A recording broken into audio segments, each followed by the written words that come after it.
राज्य में घरोई school fee परिचालना कौन सी आईन नाही। हाईकोर्ट रे राज्य सरकार सत्यपाठ माध्यम जवाब दाखल करी यह स्पष्ट करिसेंती। अन्य राज्य में स्कूल फी परिचालना पॉलिसी थिबा बेले ओडिशा रे काहेकि एभली नीति नाही बोली प्रश्न करिसेंती हाईकोर्ट। गत सेप्टेम्बर 10 रे घरोई स्कूल कर्तृपक्ष और राज्य सरकार मध्य ए संक्रांत एमओयू स्वाक्षरित होईछि।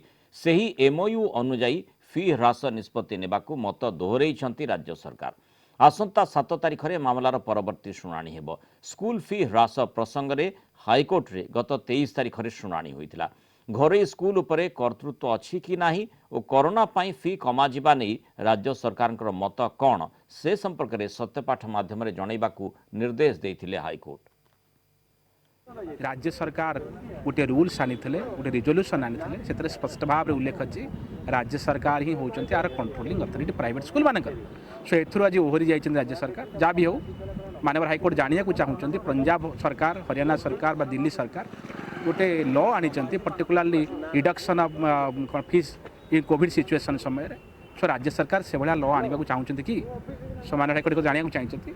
सो मैटर आर्जन कर आसंता वीक विस्तृत आलोचना हम। मैटर आर्जन हो 7 तारिख